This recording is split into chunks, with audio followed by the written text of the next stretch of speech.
Your father is dying in a hospital bed, and he's telling you a secret he's kept for 19 years about a war bond certificate his own father carried back from Korea and never cashed. But first, your phone buzzes. 19 trucks, $60,000 a month, arriving whether you're standing in this hallway or not. Your brother Wyatt is standing 3 feet away from you, and for the first time since he came home from a war you never fully understood, there is nothing between you. No money, no letters read louder than your name at Sunday dinner, no truck nobody wanted. Just 2 sons in a hallway, waiting on the same news. It started with $2,400 in cash, counted out on the hood of a truck nobody else wanted, in a gravel lot outside Amarillo, Texas. Your father was standing right there that day too. He didn't say, "Good job." He said, "Check the transmission fluid. You didn't know yet that part of that $2,400 wasn't even yours." Let's go back to the beginning, because the beginning is where the real story is. Level 1, 0 trucks. You are 24, standing in that same gravel lot outside Amarillo, Texas, looking at a 1998 tow truck with 190,000 miles on it and a winch that sticks halfway up.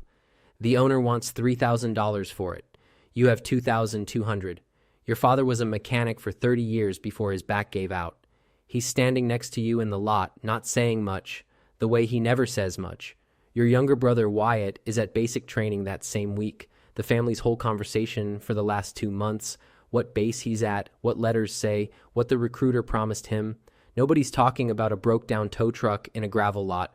You negotiate the seller down to $2,400. You count it out in cash on the hood, the same way men have always counted out money on the hoods of trucks in this town. Your father watches. He doesn't say "good job." He says, "Check the transmission fluid before you drive it home." That's the whole conversation. You drive it home anyway. Level 2, 1 truck, 25 years old. You run roadside calls at 2 in the morning for drunk drivers with dead batteries and stranded truckers on the interstate. $40 a hookup, more if it's after midnight.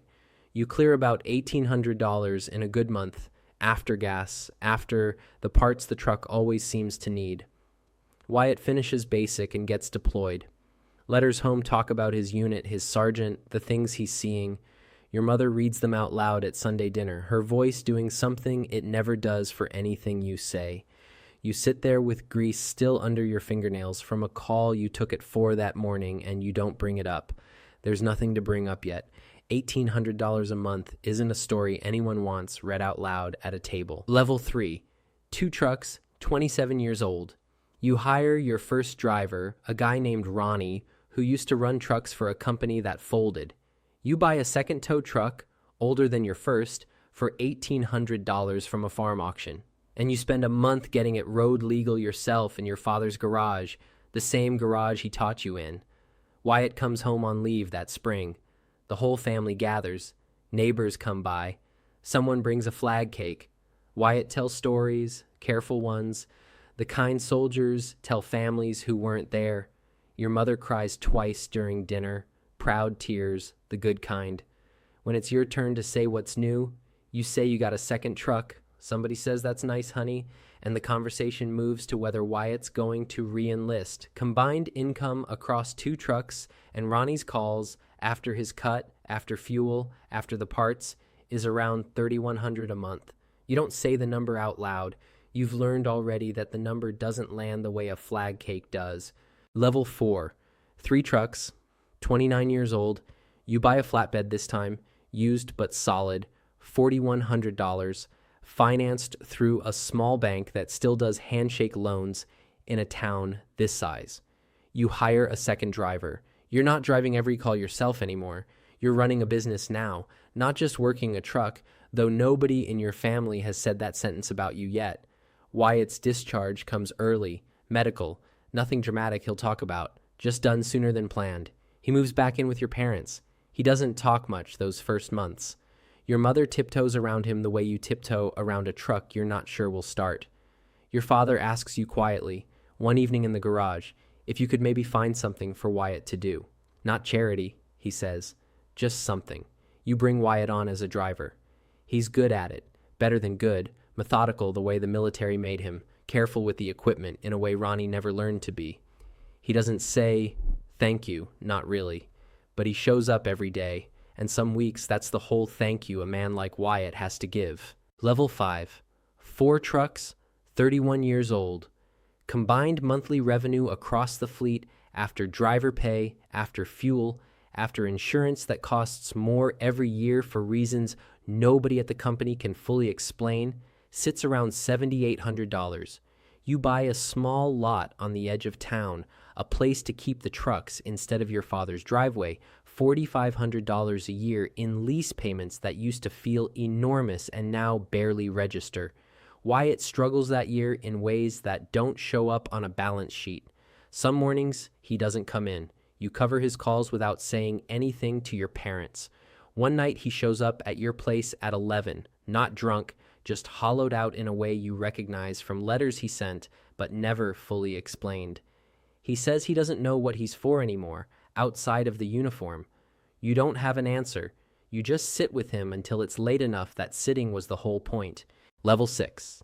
6 trucks, 34 years old. You buy out a small competitor, 2 trucks, and their existing contracts with 3 body shops in the next county over. The numbers work cleanly. Revenue you can already see arriving versus a purchase price that pays for itself in under 2 years. Combined income across 6 trucks now runs close to $14,000 a month. Wyatt asks to buy in that year, not a loan, real equity, 20% of the company for a number you both agree is fair based on what the trucks and contracts are actually worth. It's the first time since basic training that Wyatt has asked you for anything that wasn't quietly assumed. You say yes before he finishes the sentence, and for once in this family, saying yes to Wyatt doesn't cost you anything you'll regret. Your mother finds out at Sunday dinner, the way she finds out everything, secondhand, and a little late. She looks at you differently that night, not with pride exactly, more like recalculation. The look of someone realizing a number they'd stopped tracking has been growing the whole time they weren't looking. Level 7. 9 trucks, 37 years old. You win a contract with the State Highway Department, cleanup and recovery on a 100-mile stretch of interstate, the kind of contract that changes what a company like yours actually is. Combined monthly revenue crosses $26,000. You and Wyatt run it together now, him handling drivers and dispatch, you handling the number nobody else in the family has ever asked to see. Your father's back finally goes out for good that spring, the kind of hospital visit that starts as a scare and settles into something slower and more permanent. You and Wyatt sit in the same hallway, the specific quiet of a small-town hospital at night, and for the first time in years, there's nothing between you. No letters read out loud that landed louder than anything you built. No flag cake, just 2 brothers waiting on the same news.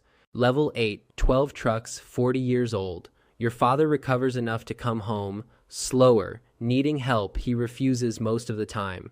One evening, sitting on the porch while your mother's inside, he tells you something he's never told anyone, not even her.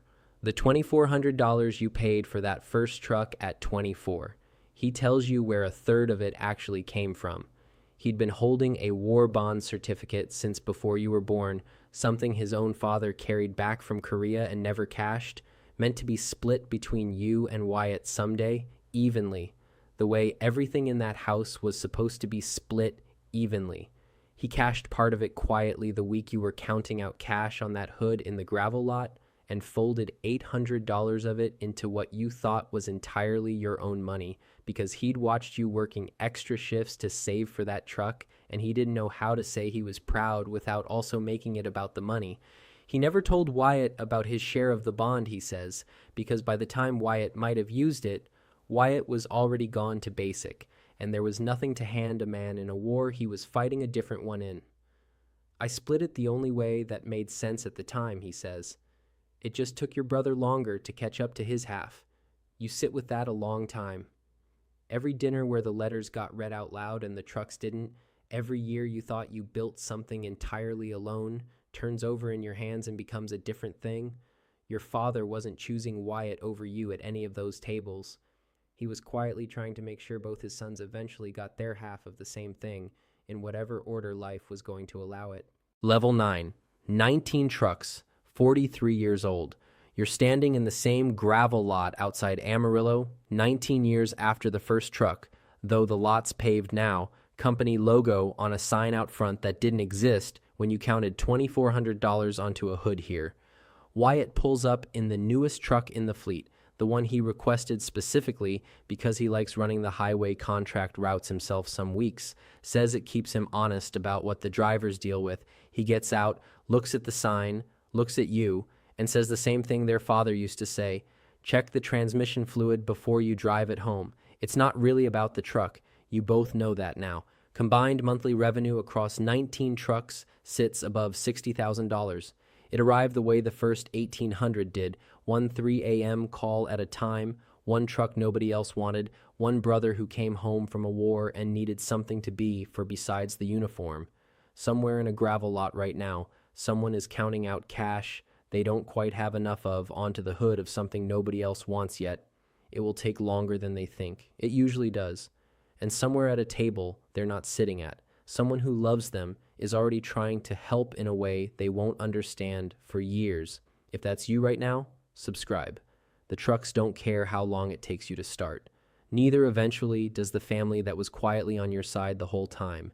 Here's the part worth writing down. Every level in this story ran on the same 3 numbers: what came in, what went out, and what was left over. That's it. That's the entire mechanism behind 19 trucks. Not a secret, not a shortcut, just tracking the gap between revenue and expenses every single month and refusing to let it close. If you're starting at 0 right now, that's the only spreadsheet you actually need.